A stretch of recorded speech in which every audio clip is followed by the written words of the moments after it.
तो कल हमने सेल का इंट्रोडक्शन देखा, राइट। आज हम डिस्कस करेंगे जो वर्ड है सेल, ये कहाँ से आया। तो Robert Hooke,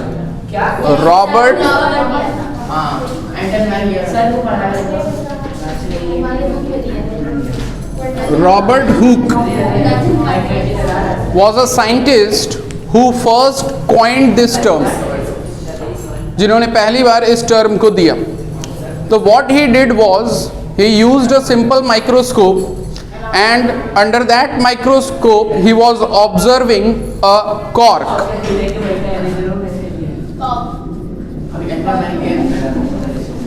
C-O-R-K, cork. Cork is a cap kind of structure. ये एक कैप की तरह होता है और वुड से बना होता है, लकड़ी से बना होता है। हाँ, कॉर्क जो है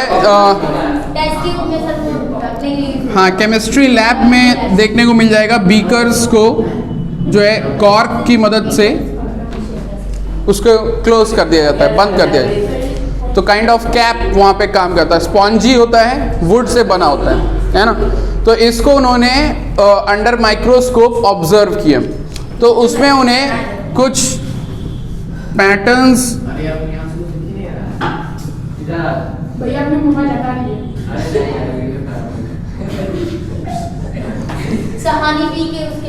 है ना, तो ऐसा स्ट्रक्चर दिखाई दिया जिसमें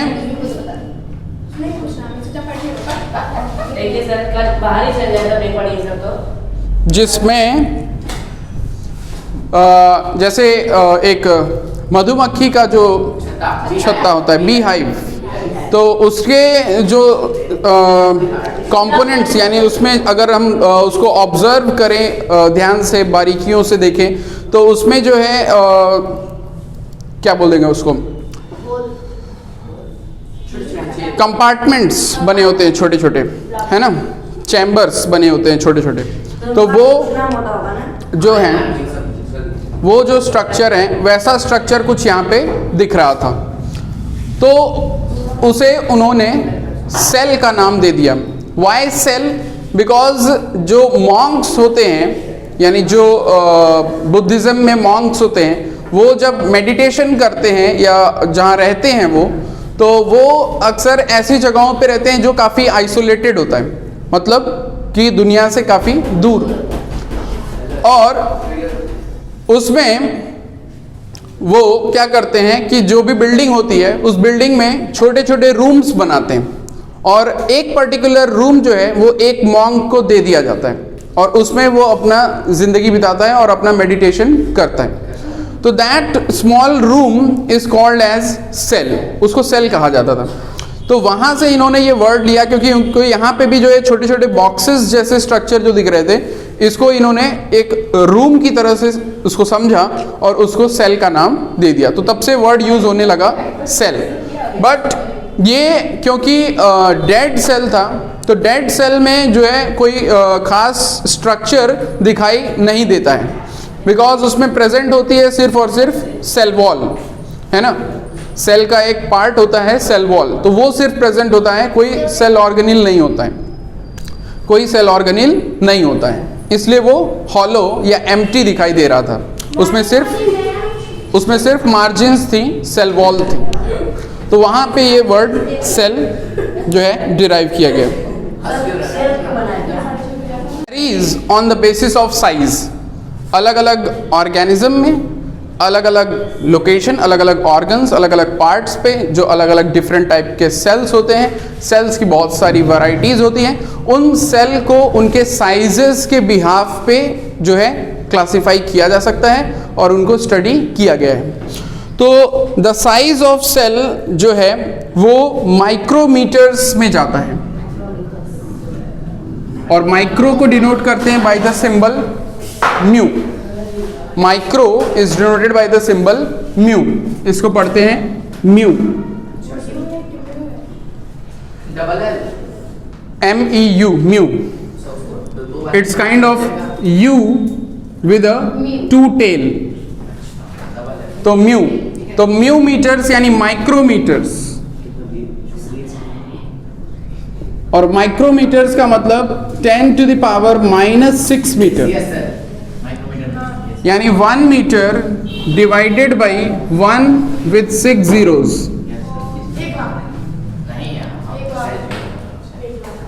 10 लाख। सारे 5 जीरो होते हैं 1 लाख में, वहाँ पे 6 है तो 10 होगा ना। तो 1 divided by 10 lakh, that size is seen in the cell। तो सेल जो है वो रेंज करता है माइक्रोमीटर्स से सेंटीमीटर्स तक की साइज में भी दिखता है। बैक्टीरिया को स्मॉलेस्ट सेल कंसीडर किया जाता है।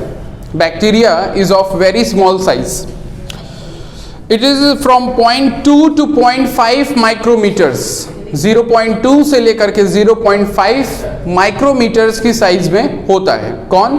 बैक्टीरिया। सेल की भी साइज छोटी बड़ी होती है क्या? यस, वही तो बता। सेल किससे बनता है? सेल बहुत सारी चीजों से बनता है। सेल वॉल होता है, सेल साइटोप्लाज्म। सेल की साइज वो नेचर डिसाइड करता है, जो जिस तरह का होता है वैसा उस साइज में ग्रो करता है। ठीक है, तो bacteria are the smallest cells ranging from 0.2 to 0.5 micrometers, whereas on the other hand nerve cells हमारी बॉडी में नर्वस सिस्टम या किसी भी ऑर्गेनिज्म जिसके नर्वस सिस्टम होता है, उसमें नर्वस सिस्टम को बना रहे होते हैं जो सेल्स, वो होते हैं नर्व सेल्स, है ना, न्यूरॉन्स। तो नर्व सेल आपने देखा भी होगा, it's kind of like this.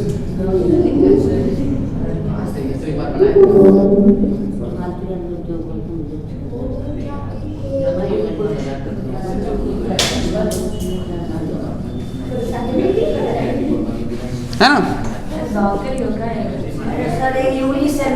Nerve cell जो होता है वो न्यूरॉन जो होता है वो लॉन्गेस्ट सेल होता है। It is one of the longest cell. It ranges from 100 micrometres up to 1 meter. ये एक मीटर के लेंथ तक के होते हैं, एक सिंगल सेल नर्व सेल।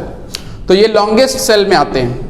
तो स्मॉलेस्ट सेल जब भी पूछेगा तो हमारा जवाब होगा बैक्टीरिया, लॉन्गेस्ट सेल पूछेगा तो नर्व सेल। लार्जेस्ट सेल लेकिन अगर पूछेगा तो वहां आंसर बदल जाएगा, because largest cell means area wise कौन ज्यादा है, वॉल्यूम वाइज कौन ज्यादा है। तो वहां पे आंसर हो जाता है एग सेल। एग सेल, जो एग्स होते हैं, एग्स के सेल वो काफी एक सिंगल सेल को माना जाता है उनको, और वो काफी बड़े होते हैं वॉल्यूम वाइज। और उसमें भी जो ऑस्ट्रिच का होता है वो सबसे लार्जेस्ट होता है। तो ostrich eggs cell is the largest cell. Largest cell अगर पूछेगा, हाँ वो सिंगल सेल का होता है। तो ये हो गया साइज वाइज। देन वेरिएशन आता है ऑर्गेनिज्म में सेल के नंबर के बिहाफ पे। अगर किसी ऑर्गेनिज्म में सिंगल सेल है तो it will be called as unicellular organism. अगर कई सेल हैं तो मल्टी सेल्युलर ऑर्गेनिज्म, है ना। यूनिसेल्युलर के एग्जाम्पल हो जाते हैं लाइक अमीबा, हाइड्रा, है ना, पैरामीशियम, यूग्लेना।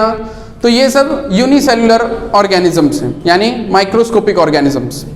हम लोग मल्टी सेल्युलर है ना। हाँ, ह्यूमन बींग्स हो गए, रैट हो गए, कैट, डॉग्स, मंकीज, एनिमल्स, है ना, इवन एंड्स, ये भी मल्टी सेल्युलर हैं। नॉट नेसेसरी ऑलवेज, बिकॉज कुछ माइक्रो ऑर्गेनिजम्स होते हैं जिसमें 50 सेल या 100 सेल से बने होते हैं, तो बट दैट फिर भी वो हमको दिखाई नहीं देते, तो माइक्रो ऑर्गेनिजम्स की कैटेगरी में आते हैं, लेकिन वो मल्टी सेल्युलर कहलाएंगे क्योंकि उनमें 1 से ज़्यादा सेल है। तो जो सिंगल सेल के होंगे सिर्फ हम उनको यूनिसेल्युलर कहेंगे। तो लिख लेना, माइक्रो ऑर्गेनिजम्स का सेल से क्या रिलेशन है? उसी से बने हुए हैं, सेल से टिश्यू बनता है, टिश्यू से वो ऑर्गन बनता है, ऑर्गन से माइक्रो ऑर्गेनिज्म भी एक लिविंग थिंग है और वो बना है सेल से।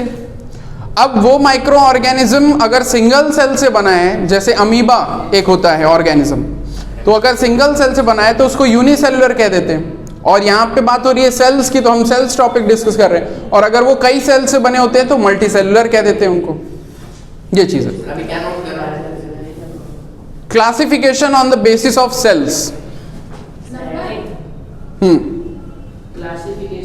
Classification on the basis of cell.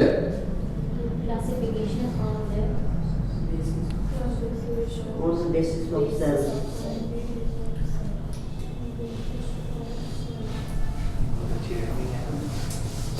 इसमें पहली बात ये लिख लेना, smallest cell, smallest cell which is known to us, point number 1, smallest cell which is known to us is bacteria. Smallest cell is bacteria. Which is known to us.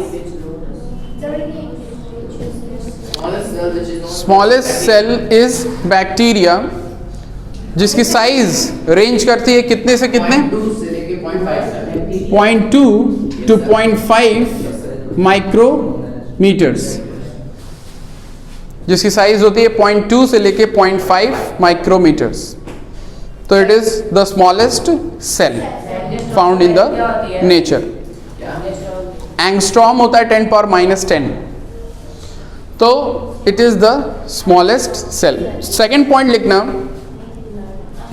Nerve cell यानी neuron is the longest cell. Nerve cell is the longest cell.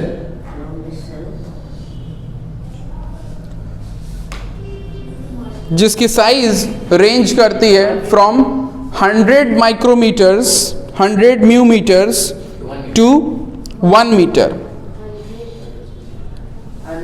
100 micrometres up to 1 metres.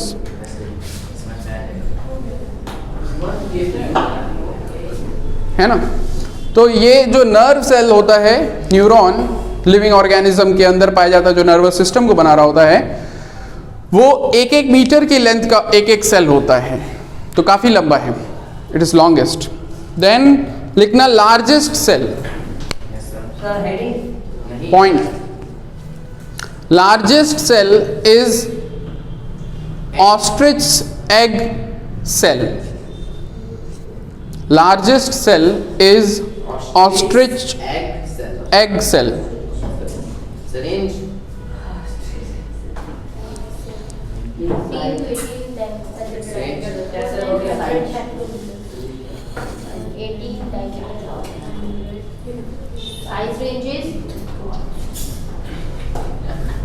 Then लिखना unicellular, Slides क्या भी है? Unicellular organisms. 90 centimetre तक होता है सारे। Unicellular organism, अरे नहीं यार, मैं कुछ तो ये वो ऑर्गेनिजम्स हैं जो सिंगल सेल के बने हैं। तो लिखना organisms made up of 1 cell, bracket में करके सिंगल सेल लिखते हैं। organisms made up of one cell are called as unicellular organisms. तो बताइए, अगर एक से मतलब 2-3 भी हो गया तब वो मल्टीसेलुलर में चला जाएगा। Yes. दो ही रहेगा तभी भी। जैसे अमीबा या यूनिसेलुलर होता है ना। एग्जाम्पल लिख लो, amoeba comma paramecium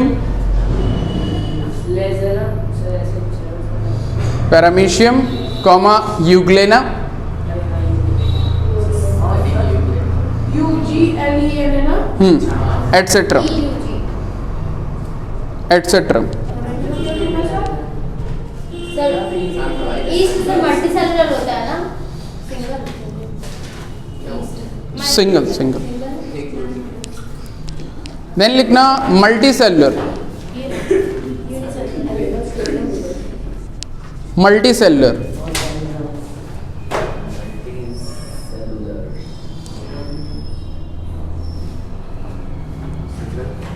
multi cellular में लिखना organisms made up of more than one cell. Organisms made up of more than one cell are called multi cellular organisms.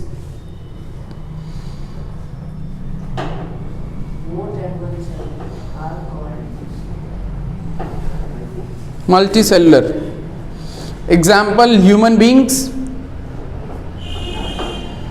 Human beings. Animals. Animals में किसी का नाम दे सकते हैं horses, cats, dogs, rat, Other. ant, mosquito, etc. So mosquito भी आएगा ना? ज़्यादा।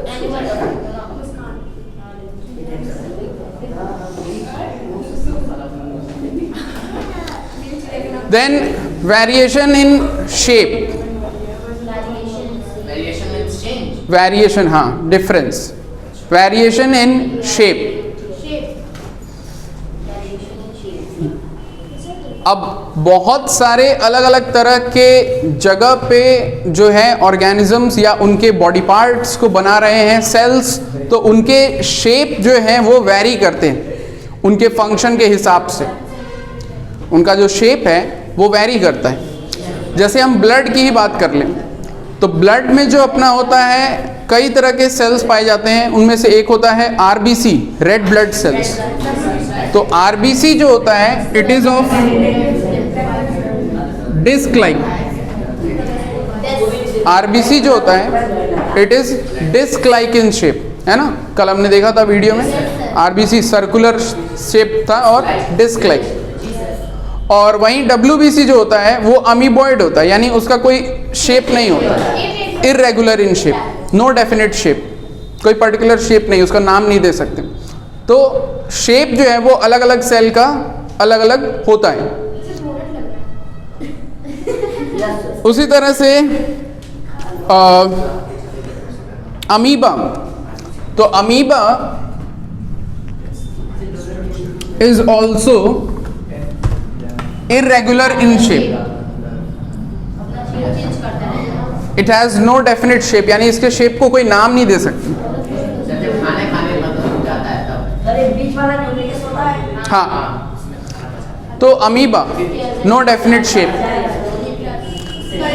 बट हाइड्रा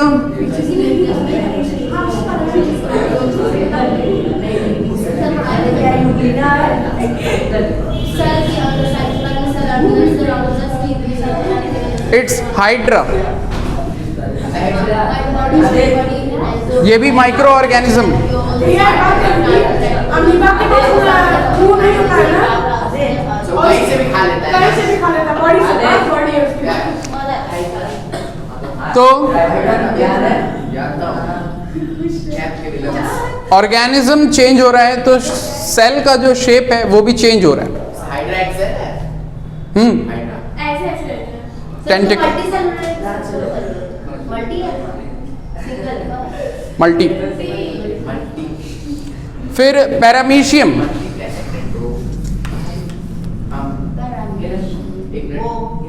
चप्पल की शेप सही तो बोल रहे हैं। चार से तो जितना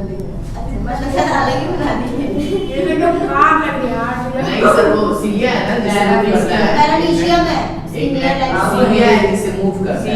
हाँ, अरे ये पैरामीशियम है और इस पे जो हेयर लाइक प्रोजेक्शंस हैं इनको सीलिया कहते हैं, और सीलिया की मदद से ये लोकोमोशन करते हैं, मूव करते हैं। ये क्या है? फ्लैजिलम निकला रहता है। फ्लैजिलम, वो तो उसकी पूछ रहे थे। Flagellum, tell. यूग्लेना में आपको देखने को मिल जाएगा। It's a tail like structure, flagellum. Sir ये शायद ये क्या करता है? ये भी मूवमेंट में हेल्प करता है, फ्लैजिलम। तो अलग अलग ऑर्गेनिज्म, अलग अलग सेल का शेप। हाँ? बैक्टीरिया, बैक्टीरिया भी बहुत शेप में आते हैं। अरे सर वो नहीं कह रहा। तो ये पूछ रहा है कि यूग्लेना जो बैक्टीरिया है वो कौन से कैटेगरी में? यूग्लेना एक अलग ऑर्गेनिज्म है, इट इज नॉट बैक्टीरिया। नहीं तो हो सकती है इससे ये क्यों नहीं हो सकती है? यूग्लेना से डिजीज ऐसा कुछ नहीं ऐसा पाएगा।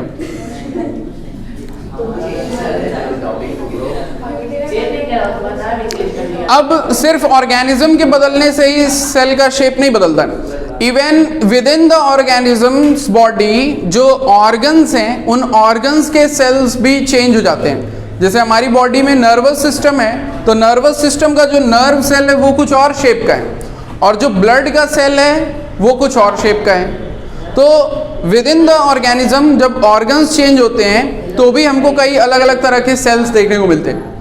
जो हमारी स्किन होती है, स्किन में एपिथेलियल सेल्स होते हैं, तो एपिथेलियल सेल्स भी कई टाइप के होते हैं। स्क्वामस एपिथेलियम है ना, स्ट्रेटिफाइड एपिथेलियम, ये सब आपको क्लास 9 में पढ़ने को मिलेगा इन डिटेल। तो यहाँ पे भी जो सेल्स हैं, मसल्स के सेल्स, वो अलग अलग शेप के होते हैं और उनके बिहाफ पे उनका नाम रखा गया है। कुछ स्मूथ होते हैं, सिंगल न्यूक्लियस के होते हैं, तो कुछ जो है वो सिलेंड्रिकल स्ट्रक्चर में होते हैं, यानी fibre like, thread like structure होता है, और मल्टी न्यूक्लिएटेड होते हैं, बंडल्स में होते हैं। तो इस तरह से जो सेल का शेप है वो उसके फंक्शन के हिसाब से वेरी करता है। तो आपको अपने बुक में ब्लड सेल्स देखने को मिल जाएंगे, उसका शेप दिया हुआ है। स्किन के सेल्स देखने को मिल जाएंगे, बोन के सेल्स अलग ही दिखते हैं। मसल सेल्स में भी जो स्मूथ मसल सेल्स हैं उनका शेप अलग है, स्पिंडल शेप है। स्मूथ मसल सेल जो है वो साइड से पतला और बीच से चौड़ा, यानी वो स्पिंडल शेप उसको कहा जाता है, स्पिंडल शेप। तो स्पिंडल शेप में होता है। स्केलेटल मसल सेल्स जो हैं वो रॉड शेप की हैं, सिलेंड्रिकल।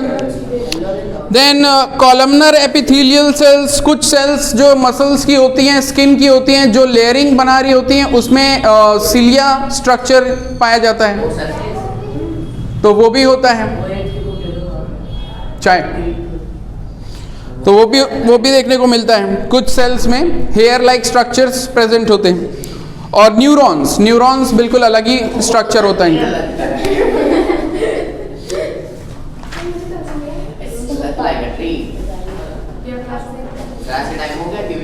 देन अगर हम ब्रॉडली क्लासिफाई करें तो लिखना types of sales.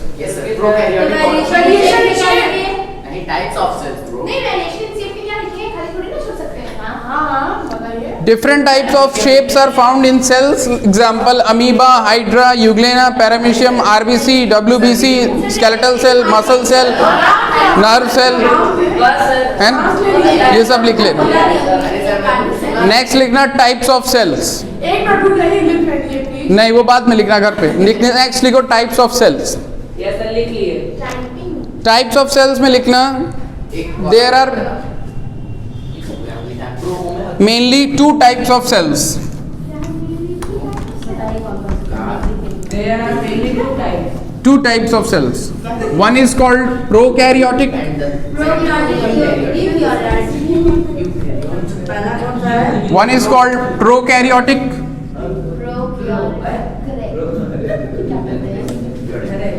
The other one is called eukaryotic.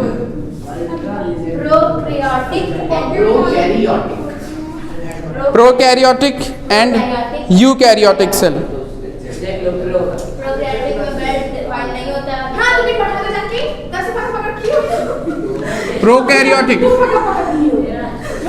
Prokaryotic के एग्जाम्पल में, प्रोकैरियोटिक सेल के एग्जाम्पल में हम ले सकते हैं एक बैक्टीरिया का cell. It's a rod shaped bacteria. In this bacteria, जब हम इस बैक्टीरिया के सेल को देखते हैं डाइसेक्ट करके यानी कट करके इंटरनली, तो internally there is a layer, outer most layer. Within this layer there is cytoplasm which is a fluid like substance, jelly like substance. In this chromatin fibers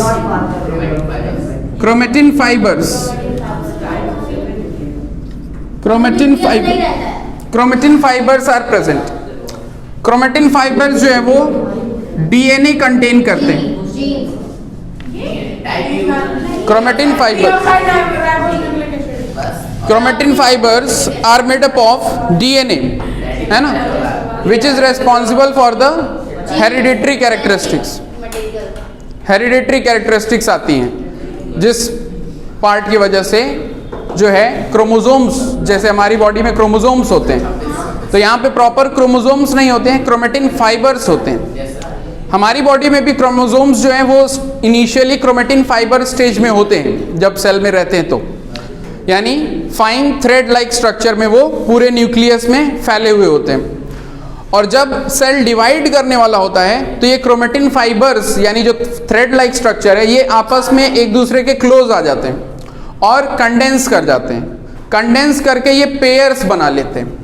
तो फिर pair बनाते हैं तो ये कुछ इस तरह का शेप इनका हो जाता है, क्रोमोसोम का एक पेयर बन जाता है ना, इस तरह से उसको रिप्रेजेंट करते हैं। तो हमारे में प्रॉपर क्रोमोसोम होता है और इनमें क्रोमेटिन फाइबर होता है। और हमारे में जो क्रोमोसोम होता है या क्रोमेटिन फाइबर होता है वो न्यूक्लियस के अंदर होता है, लेकिन यहाँ पे न्यूक्लियस नहीं है, nucleus is absent, nucleus not present. लेकिन न्यूक्लियस के अंदर जो जेनेटिक मटेरियल यानी क्रोमेटिन फाइबर है वो इनमें होता है, वो इनमें होता है, न्यूक्लियस नहीं होता है। और अगर हम यूकैरियोटिक सेल को देखेंगे तो इसमें आपका एक प्रॉपर न्यूक्लियस दिखेगा, उस न्यूक्लियस के अंदर ये क्रोमेटिन फाइबर्स जो है वो मिलते हैं। तो एक प्रोमिनेंट न्यूक्लियस यानी प्रॉपर न्यूक्लियस देखने को मिलता है किसमें, यूकैरियोटिक सेल। तो लिखना फर्स्ट पॉइंट प्रोकैरियोटिक में nucleus, well defined nucleus, bracket में कर लेना, well defined nucleus in brackets well defined is not present. Prokaryotic में लिखना ये वेल डिफाइंड ये बता रहा है कि एक प्रॉपर न्यूक्लियस उसमें नहीं है, लेकिन जो न्यूक्लियस के अंदर मटेरियल होता है यानी क्रोमेटिन फाइबर वो है, वो यहाँ है। तो हम ये नहीं कह सकते कि कंप्लीटली न्यूक्लियस ही नहीं है, ये बोलना गलत होगा। लेकिन न्यूक्लियस वेल डिफाइंड नहीं है ये कह सकते हैं। न्यूक्लियस ब्रैकेट में well defined is not present, is not present. Eukaryotic में लिखना, यूकैरियोटिक में first point proper nucleus is present, बस उसका उल्टा करते हैं, प्रॉपर न्यूक्लियस इज प्रेजेंट।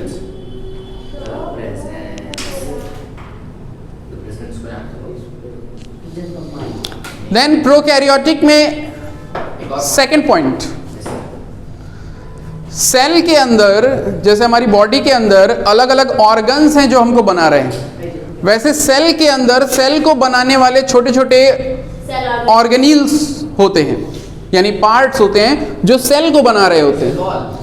जैसे सेल वॉल उसकी आउटर मोस्ट लेयर हो गई, सेल मेम्ब्रेन हो गया, साइटोप्लाज्म उसके अंदर jelly like fluid like substance, nucleus उसका एक पार्ट है, माइटोकॉन्ड्रिया उसका एक पार्ट है ना। देन एंडोप्लाज्मिक रेटिकुलम है, गोल्गी बॉडी है ना, लाइजोसोम्स हैं, वैक्यूल्स हैं, है ना। बहुत सारे ऐसे पार्ट्स हैं जो मिल करके सेल को बना रहे हैं। एक सेल अकेला नहीं है, उसके अंदर बहुत सारे पार्ट्स हैं, तो उन पार्ट्स को हम कहते हैं सेल ऑर्गेनील्स।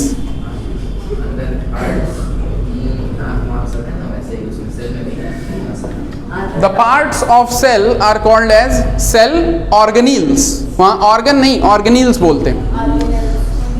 तो ये चीजें जो मैंने अभी नाम ली ये प्रोकैरियोटिक में नहीं देखने को मिलते। तो लिखना दे लैक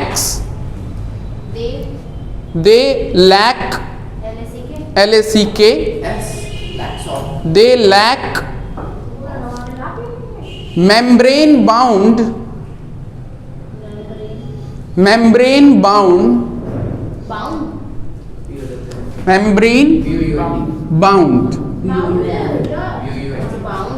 cell organelles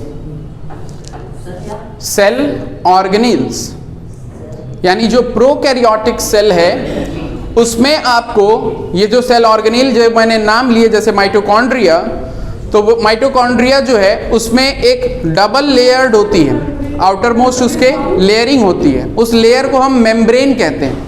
तो वो मेम्ब्रेन लाइक जो स्ट्रक्चर्स, कवर्ड स्ट्रक्चर्स हैं, सेल ऑर्गेनील्स हैं, वो इनमें प्रेजेंट नहीं, तो इनमें नहीं पाया जाता। यूकैरियोटिक में होते हैं, तो लिखना यूकैरियोटिक में it consists of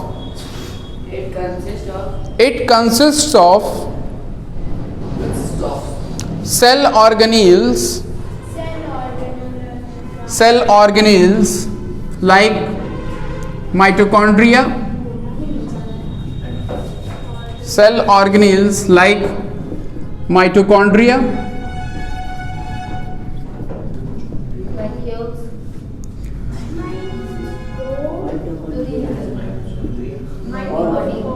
endoplasmic reticulum,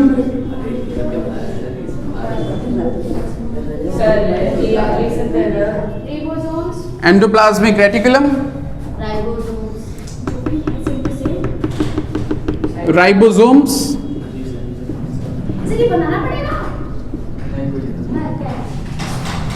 and etcetera. अभी बहुत सारे ऑर्गेनिल्स हम लोग डिस्कस करेंगे।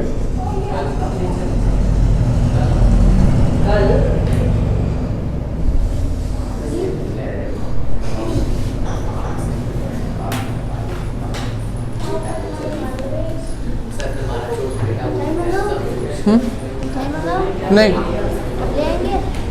हाँ,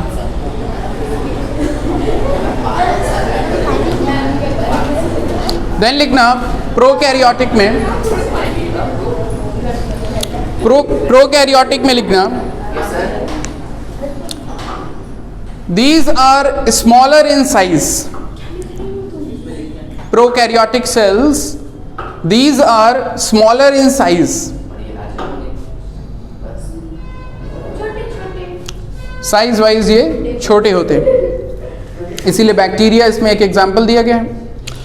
और इनके कंपैरिजन में eukaryotic cells are bigger in size, तो larger in size, larger than prokaryotic. Eukaryotic cells are larger than prokaryotic.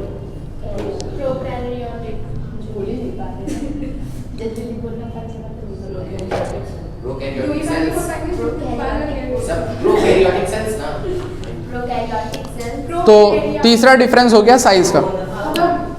तो पहला डिफरेंस था न्यूक्लियस का, दूसरा डिफरेंस था सेल ऑर्गेनील्स का, तीसरा डिफरेंस है साइज का, है ना। देन इनके एग्जाम्पल्स आप दे सकते हो। तो प्रोकैरियोट में एग्जाम्पल लिख लेना बैक्टीरिया, कॉमा, एल्गी, सारे बैक्टीरिया सर, वो भी एक टाइप होता है एल्गी का। सारे एल्गी तो नहीं हो सकते।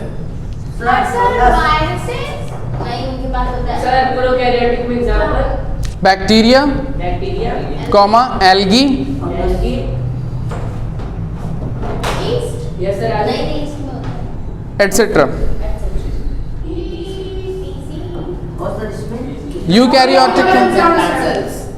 यूकैरियोटिक में all animal and plant cells.